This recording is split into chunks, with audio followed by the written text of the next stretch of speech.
Bom, pessoal, agora eu vou mostrar para vocês como nós calculamos ou medimos ângulo entre retas. E como exemplo aqui eu tenho a reta A, 0,42 de rumo, 16 graus de caimento, e a reta B, 164/80. Para ilustrar para vocês, vou usar novamente meu modelinho aqui. Então vamos pensar em duas retas, esquecendo um pouco a atitude dessas daqui. Eu tenho duas retas desenhadas na mesma folha de papel que eu utilizei para mostrar para vocês no outro exemplo como que a gente trabalhava com obliquidade. Vou pegar a vasilhinha aqui. Então, nessa folhinha de papel que representa meu plano, eu consigo facilmente colocar um transferidor aqui e simplesmente medir o ângulo entre essas duas linhas, que foi eu mesmo que desenhei, sei que tem 45 graus, 10, 20, 30, 45 graus o ângulo entre essas linhas. E eu só consigo fazer isso porque eu desenhei essas linhas sobre um plano. E é isso que a gente vai precisar fazer. Encontrar o plano que contém essas duas linhas para a gente poder medir esse ângulo. Então, se eu fizer isso usando de novo essa minha vasilhinha como exemplo, o plano, então está desenhado sobre o plano aqui. O plano que está desenhado ali embaixo é o plano que contém essas duas linhas. Então eu posso vir aqui, escolher uma posição só como exemplo para vocês, falar, eu quero nessa posição aqui representar a minha linha vermelha e nessa posição aqui representar a minha linha azul. Então eu tenho dois pontinhos sobre o traço ciclográfico que representam a posição da minha linha em cima do plano. Então tem um papelzinho aqui onde eu poderia medir esse ângulo aqui. Então esses pontinhos ali representam as minhas duas retas sobre esse plano e eu posso contar ao longo desse traço ciclográfico, que nada mais é do que um transferidor representado ali na minha rede de projeção estereográfica, eu posso contar o valor de arco na minha rede de projeção. O que eu gostaria de chamar a atenção para vocês é que, como são duas linhas orientadas no espaço, eu vou ter sempre um ângulo agudo e um ângulo obtuso dessas linhas. Somando os dois, a gente vai ter o total de 180 graus. Então, podemos dar só o valor do agudo e ficar subentendido o valor do obtuso, ou podemos medir os dois valores de ângulo na nossa rede. Então vamos fazer agora a representação das retas do nosso exemplo. 0,42/16 é a minha reta A, que eu vou representar em vermelho. 0, 10, 20, 30, 42. Então, aqui temos 42 graus, barra 16,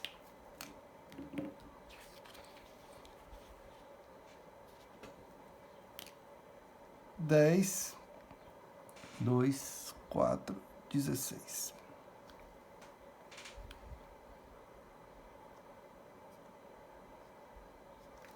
Vou fazer a mesma coisa para a reta B, em azul. 164, 90, 100, 110, 120, 130, 140, 150, 164, 164 está aqui. 100, 110, 120, 130, 140, 150, 160, 164/80 de caimento. 10, 20, 30, 40, 50, 60, 70, 80.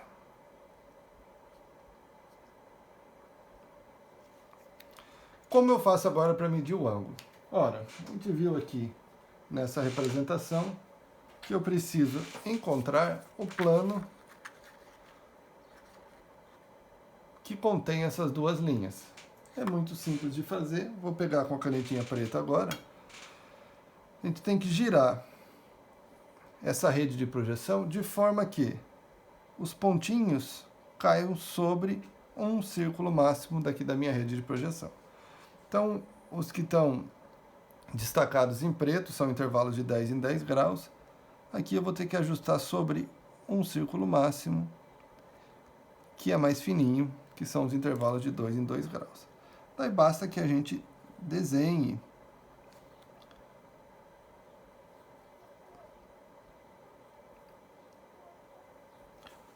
o traço ciclográfico que representa o plano que contém as duas retas, as duas linhas. Beleza. O que eu vou fazer aqui também, eu vou destacar a direção desse plano, que para responder tudo que tem aqui na folhinha do exercício, eu vou precisar da atitude dele. Então, como que eu meço o ângulo entre essas duas linhas? Basta eu contar o valor em ângulo, em espaços de ângulo aqui, né, de quadradinhos, que eu tenho entre esses dois pontos. Então, se contar aqui, vai dar 10, 20, 30, 40, 50, 60, 70, vai dar 80 graus aqui. Então, vou destacar com a minha canetinha azul aqui. 80 graus, esse ângulo é menor que 90, então esse vai ser o nosso ângulo agudo. Vou pegar aqui na minha folhinha, vou escrever 80 graus. É uma conta muito simples de fazer, se a gente fosse subtrair de 180, mas só como exercício eu vou contar o ângulo obtuso. Começo contando aqui, 10, acabou. Volto a contar na outra pontinha, 20, 30, 40, 50, 60, 70, 80, 90, 100, que é o que falta para dar 180. 100 graus. Então, já tenho os dois valores angulares aqui, a medida do ângulo entre as retas. Tenho também representado aqui o traço ciclográfico do plano que contém as minhas duas retas. Agora eu tenho que ler a atitude desse plano. Vamos lá. Ele estava nessa posição aqui, para eu poder desenhar. Eu vou contar sobre a linha leste-oeste o valor do mergulho desse plano.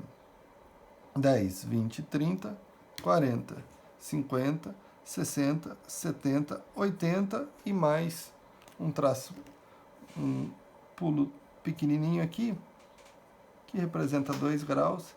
Então, o mergulho desse meu plano é de 82 graus, o plano que contém as minhas retas.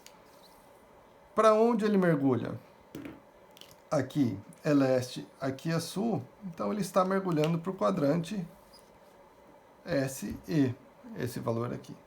Então, a atitude dele vai ser alguma coisa barra 82 para SE. Essa alguma coisa eu posso medir em notação de quadrante. Aqui tem essa seta que eu já deixei destacada, que é a direção do plano, 10, 20, 30 e 9, quase 40 graus, então vou colocar aqui 39 graus. Do norte para leste. Ah, mas eu queria medir nessa ponta aqui, professor. Não tem problema. Vai ser o mesmo arco de ângulo aqui, 10, 20, 30 e 9, ou 40 graus, depende como vocês fizerem com mais detalhe na projeção de vocês. Então aqui também vai ter os mesmos 39 graus. Então, se eu medir notação de quadrante a partir do sul, S39 oeste, ou N39 leste, barra 82 SE. Então, aqui a resposta, plano que contém as retas, N39E barra 82 SE,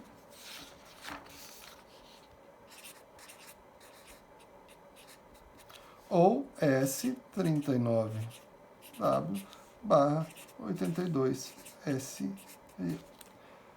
Quadrante do rumo do mergulho a 90 graus a direção do plano. Então é assim que a gente trabalha com ângulo entre retas. Representamos as retas e encontramos o plano que contém essas retas, trazendo os dois pontinhos, alinhando eles sobre um desses círculos máximos da nossa rede de projeção.